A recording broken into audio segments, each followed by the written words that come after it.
Imhotep, Beka Nefer, soyez les bienvenus sur cette plateau qui vous accueille depuis un certain temps. C'est votre Baba Kinke Lawamazulu Kufu Imhotep Atumura. Aujourd'hui, comme toujours, au plateau, nous avons notre mout,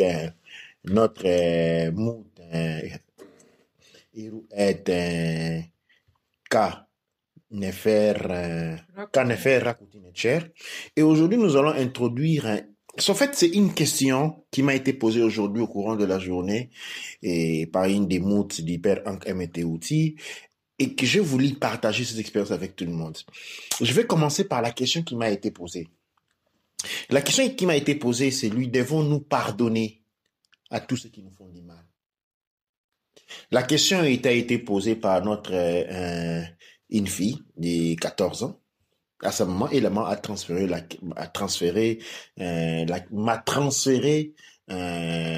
question. Nous n'allons pas citer le nom de notre fille. Quand elle écoutera cette émission, elle saura de qui je suis en train de parler. Donc, je dis Doua Necher à elle. Doua Necher René Ek. Alors, devons-nous pardonner à tous qui nous font du mal? Eh bien, je dirais, nous devons comprendre le cadre de la situation. La chrétienté a porté un vent du pardon qui, lui, était basé sur les préceptes chrétiens selon lesquels, quand on vous gifle, on vous donne une gifle sur la joue droite, et puis il faut tendre la joue gauche. Malcolm X nous a enseigné que c'est la meilleure manière de se faire taper dessus. Et la chrétienté nous apprend, si quelqu'un vient dans votre maison, vous arrachez votre jaquette, il faut lui laisser aussi prendre les pantalons. Malcolm X nous dit que c'est la meilleure manière de se faire sodomiser. Littéralement. Et culturellement. Mais c'est quoi en fait les pardons? Nous allons affronter ces thématiques en rapport avec les pères en Mtouti et la culture Kush-Kabit Congo selon la cosmogonie des Kemetu et des Kentu, ou le contraire des Kentu et des Kemetu, parce que qu'est-ce qui vient avant, l'œuf ou la poule? Donc nous dirons des Kentu et des Kemetu parce que la poule vient avant l'œuf. Nous savons que l'œuf naît de la poule, nous n'avons aucune certitude que la première poule soit née d'une œuf. Ceci dit, nous devons pardonner. Pas pardonner, mais nous devons nous libérer. Quand il y a un problème entre deux personnes de la communauté, il se crée des fracas. Ces fracas vont générer une certaine quantité d'énergie négative. Ok, non? Maintenant, essayons de mettre cela en perspective. Il y a un conflit qui engage des personnes où une personne attaque verbalement ou physiquement l'autre. Au moment où l'autre est attaqué, il y a production d'énergie négative, d'une conscience négative. On est en train de rentrer dans l'inconscience, parce que la conscience négative, c'est l'inconscient. On est en train de perdre sa divinité, on est en train de perdre sa pureté, et on est en train en même temps de perdre sa vie.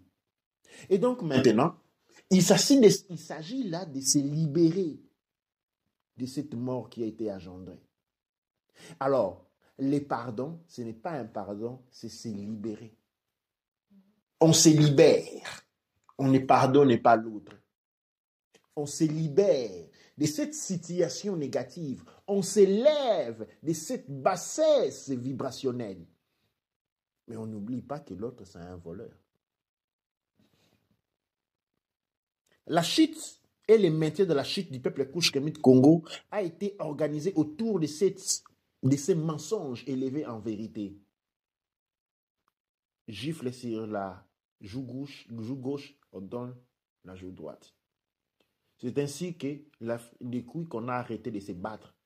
En fait, le monde des Kentu et des Kemetu n'a jamais été bâti, a été convaincu qu'il ne fallait pas répondre parce que c'était la volonté divine. Et depuis, on s'est fait taper jusqu'à perdre la tête. Mais on s'est fait taper parce qu'on n'y répond pas.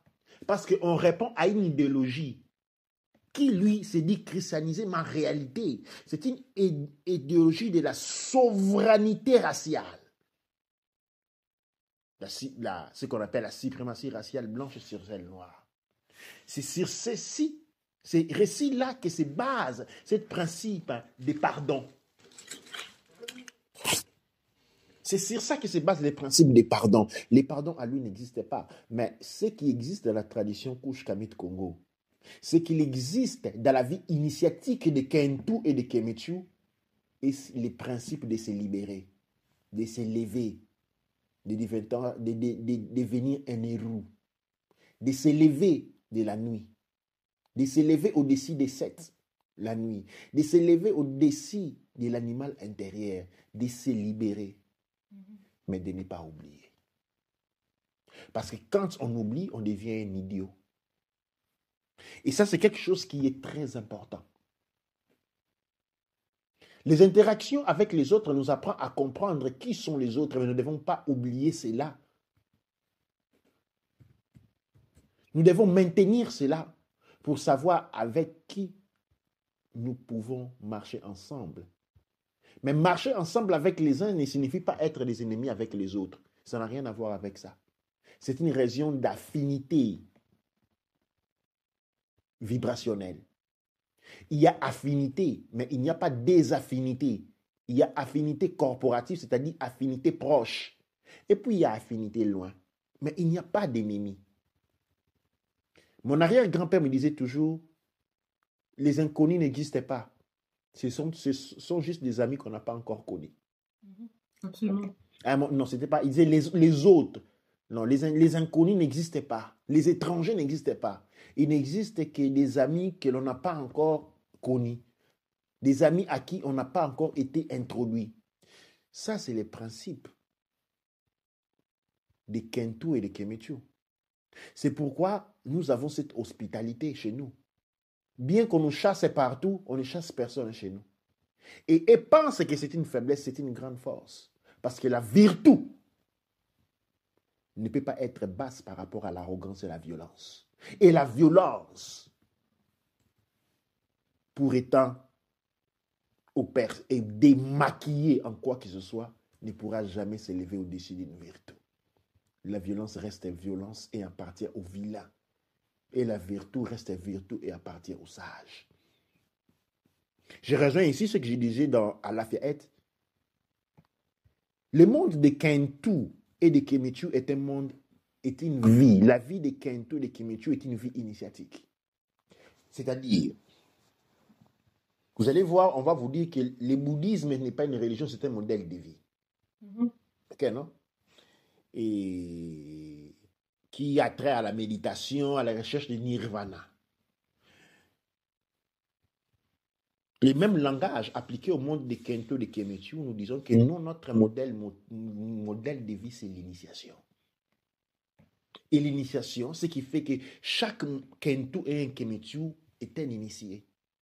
Jusqu'à ce qu'il ait exporté de son environnement pour aller en exil spirituel. Parce que quand nous sortons de la terre de nos pères et de nos mères, nous allons en exil spirituel, en exil culturel. C'est seulement en ces moments-là que nous devenons des profanes. Et quand nous sommes des profanes, nous nous transformons en Kingalam, c'est-à-dire au monstre blanc. La miétitaire des vies et de toutes choses portant la vie. Et donc, voici cet élément-là que je voulais introduire à une émission qui ne va pas être trop loin. Apporter un élément de clarté dans la philosophie sociale Kush Kamit Congo, qui, lui, ne parlait pas de pardon, mais parlait de libération. On se libère d'une situation. On se libère d'une fréquence énergétique basse. On se libère. Et quand on se libère à deux, on appelle ça une purification. Et voilà, revient encore la purification. Et quand il y a eu un conflit, quand on a résolu le conflit, on se lave toujours les mains. Dans les mondes occidentaux, après un conflit, se serre la main.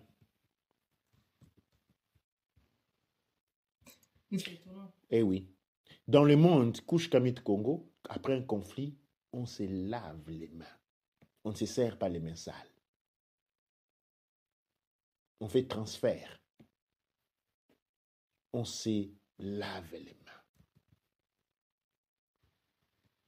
Donc, l'eau est un élément qui est toujours très présent dans la maison des Kemechu et des Kento.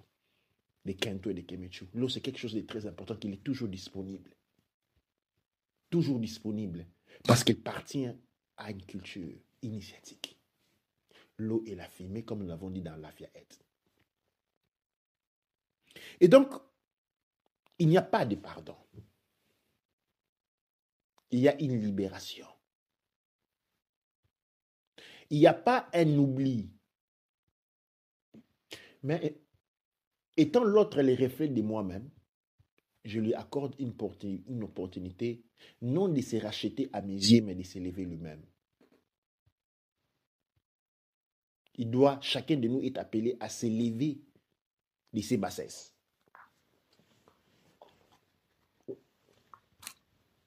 De sortir de son enchantement Kingalam.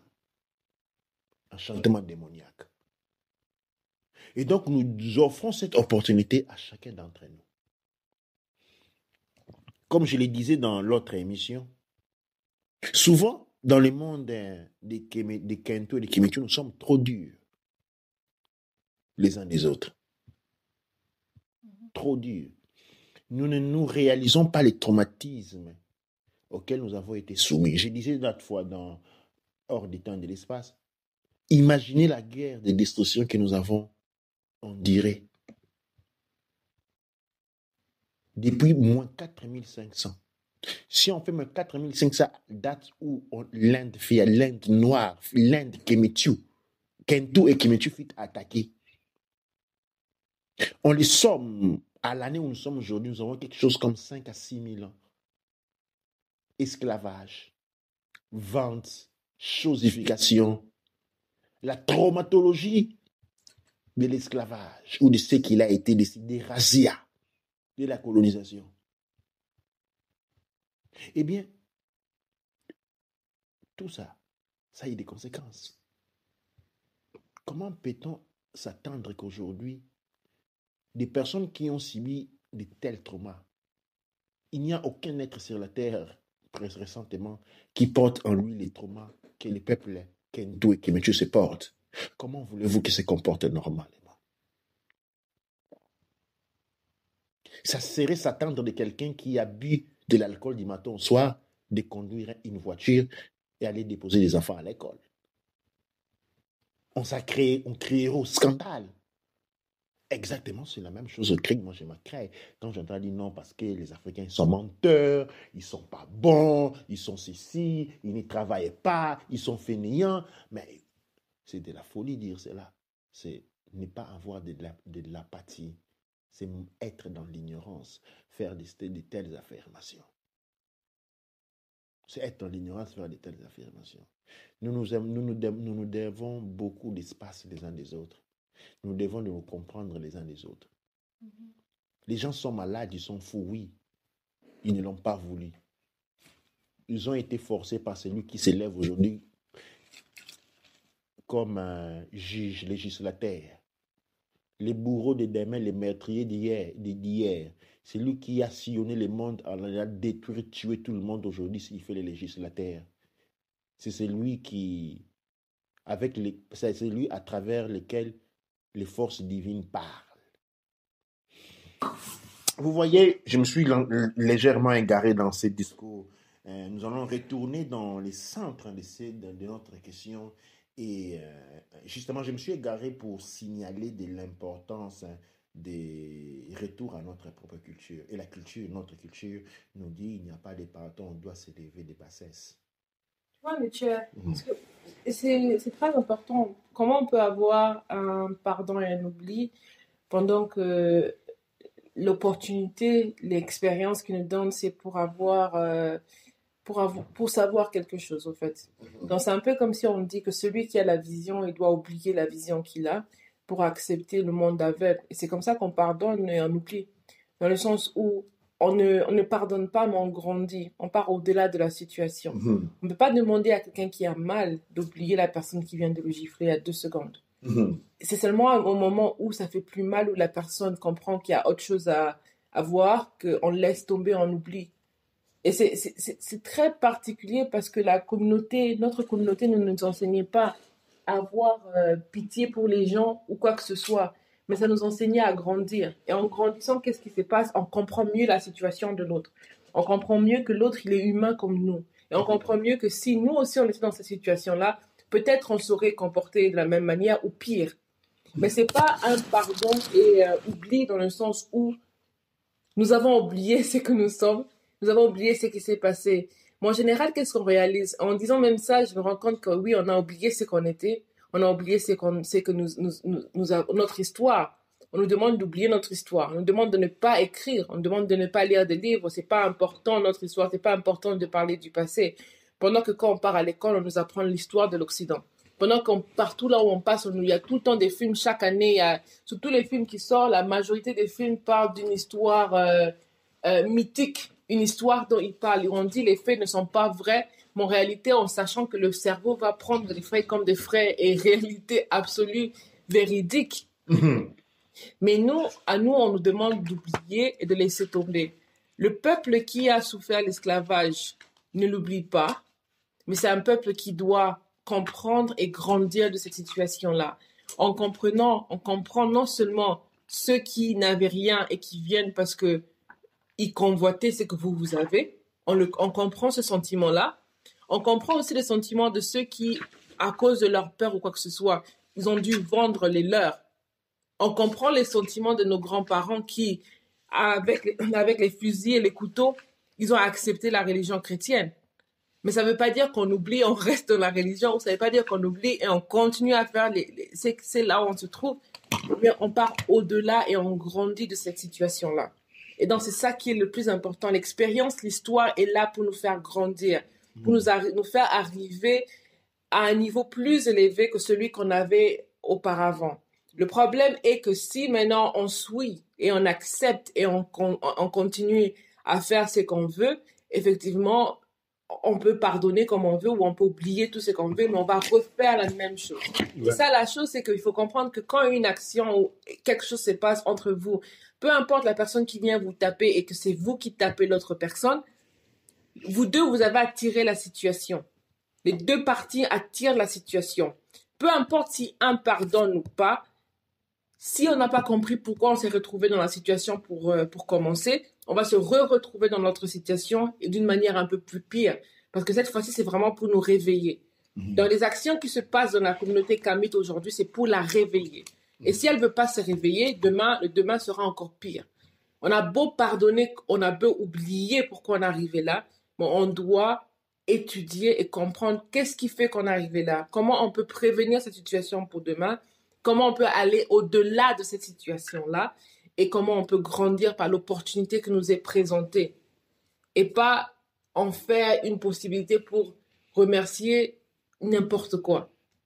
Oui, Douane, un élément très important en phase de conclusion, c'est que quand une personne, justement, l'oubli est impossible et qu'une personne qui l'oublie, tout comme le pardon, est impossible, quand une personne ne sait pas élever, quand une personne ne sait pas libérer de la négativité, de cette mort, parce que quand la vie quitte, c'est la mort qui prend le lit. Quand la conscience, c'est la vie. Quand on va dans l'inconscience, souvent on utilise les mots incompréhension. La compréhension signifie conscience. Quand on rentre dans l'incompréhension, c'est qu'on est rentré dans la mort. Alors, une fois qu'on est rentré dans cet état d'esprit-là, eh bien, il se passe quelque chose de bien étrange à l'intérieur de l'être. On devient un hypocrite. On ne pardonne pas. L'hypocrite. L'hypocrisie est un masque qui porte l'amertume dans le cœur. Et une personne qui a été forcée à agir de manière non naturelle, c'est-à-dire celui de pardonner, devient une personne amère et méchante. Amère et méchante. Et vous avez qu'à regarder autour de vous. Cependant, s'élever, se libérer d'une situation, c'est ce qui vous permet de grandir, de voir la situation non comme quelque chose de personnel, non quelque chose de mauvais qui vous soit arrivé, mais plutôt d'une opportunité qui vous a été mise entre les pieds, mise sur votre chemin, pour permettre à travers la confrontation avec cet élément-là, de pouvoir s'élever. Telle est la nature de notre voyage ou de notre séjour sur cette étoile de fréquence.